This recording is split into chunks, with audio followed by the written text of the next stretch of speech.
హల్లెలూయా యేసు ప్రభున్ ఎల్లరు స్తుతించుడి.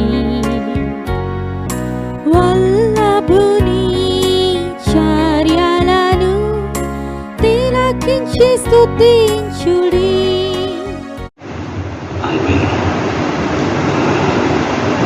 Praise the Lord. దేవునికి స్తోత్రము కలుగునుగాక. దైవ గ్రంథం బైబిల్ నుండి సామెతల గ్రంథం 20వ అధ్యాయము 26వ వచనాన్ని చదువుతున్నా. జ్ఞానము గల రాజు భక్తిహీనులను చెదరగొట్టు, వారి మీద చక్రము దొర్లించును. జ్ఞానము గల రాజు భక్తిహీనులను చెదరగొట్టును, వారి మీద చక్రము దొర్లించును. పిల్లల, దేవుడు ఒక వ్యక్తికి రాజరికాన్ని ఇచ్చాడు అంటే, అధికారాన్ని ఇచ్చాడు అంటే పాపము చేయటానికి, ప్రజల చేత పాపము చేయించడానికి కాదు, అక్రమం చేయడానికి, ప్రజల చేత అక్రమం చేయించడానికి కాదు. దేవుడు ఒక వ్యక్తికి అధికారం ఇచ్చాడు అంటే ఆ వ్యక్తి ఆ యొక్క రాజ్యములో ఉండే భక్తిహీనులను చెదరగొట్టాలి. అంటే అక్రమస్తులను, పాపులను, నీచులను, లంచగొండులను, మోసగాళ్లను తొలగించాలి. ఈ రోజున ప్రభుత్వాల్లో అవినీతి పెరిగిపోవడానికి కారణాలు, అవినీతి పెంచి పెరిగిపోవడానికి కారణాలు, అధికారులైనటువంటి వాళ్ళు అవినీతి పరులుగా ఉండటం, రాజులు అధికారులు అవినీతి పరులుగా ఉండటం, దేశాన్ని పరిపాలించే రాజులు అవినీతి పరులుగా ఉండడం వల్ల భక్తిహీనులను చెదరగొట్టలేకపోతున్నారు. అంతేకాదు, దేవుని వాక్యములో మనం చూస్తున్నాం, వారి మీద చక్రము దొర్లిస్తున్నారు. దేవుని వాక్యములో ఇద్దరు రాజులు ఉన్నారు. వీళ్ళిద్దరు చేసిన పని అదే. వీళ్ళు ఏం చేశారంటే భక్తిహీనులను చెదరగొట్టారు, వారిపైన చక్రము దొర్లించారు. వీళ్ళిద్దరూ ఎవరంటే, ఒకడు హిజ్కియా, రెండవవాడు యోషియా.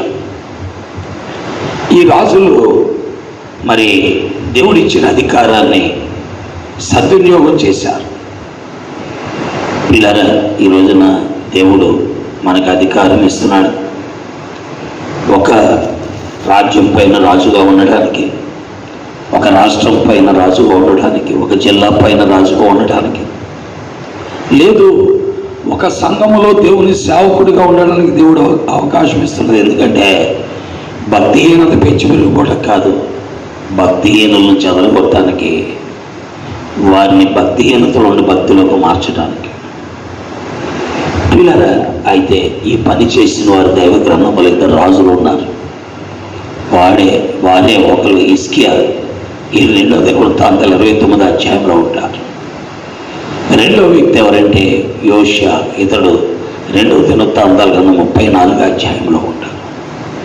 ప్రియమైన దేవుని వాక్యం వింటున్న బిడ్డలారా, వీరు ఆ దినాల్లో ఉన్న భక్తిహీనతను తొలగించి దైవ గ్రంథం బైబిల్ను బయటికి తీసుకొచ్చి దేవుని వాక్యాన్ని ప్రజలకు వినిపింపజేసి ప్రజలను భక్తిహీనత నుండి భక్తిలోకి మార్చడానికి ప్రయత్నించినటువంటి ఉద్యోగకారులు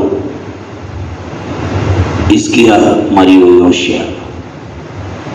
ప్రియమైన దేవుని వాక్యం వింటున్న ప్రియులారా, వాక్యపు వెలుగులో మన జీవితాలు అప్పగించుకున్న ఈ రోజున నిన్ను ఒక ఇంటి యజమానుడిగా చేశారు. ఒక ఇంటికి యజమానుడు, ఆ ఇంటి పైన నీకు అధికారం ఉంది, భార్య బిడ్డల పైన. కానీ వారిని భ్రష్టత్వంలోకి తెచ్చుతున్నాను, పాపంలోకి తెచ్చుతున్నావు, వారు అక్రమస్తులుగా ఉండేటట్టు చేస్తున్నావు, వారిని భక్తిపరులుగా మార్చలేకపోతున్నావు. అంటే అది ఇంటి యజమానుడిగా నీలో ఉన్న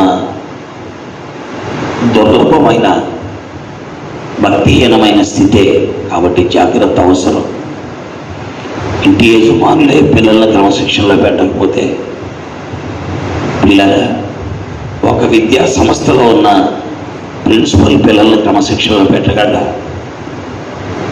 విద్యా సంస్థలో ఉన్న పిల్లల్ని ప్రిన్సిపల్లే క్రమశిక్షణలో పెట్టకపోతే ఒక జిల్లా అధికారి పెట్టగలడా?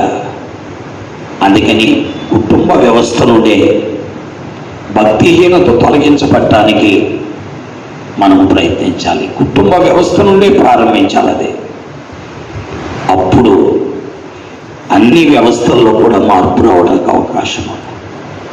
ఇది ప్రభువారు కోరుకునే కోరికే.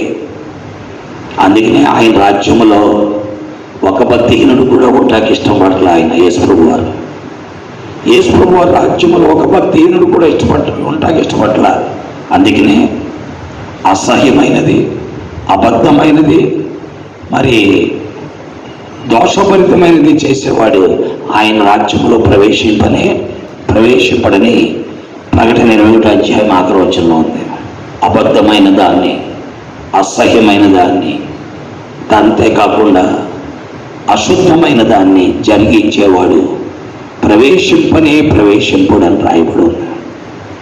కాబట్టి దేవుని రాజ్యం అలాంటిది కాదు.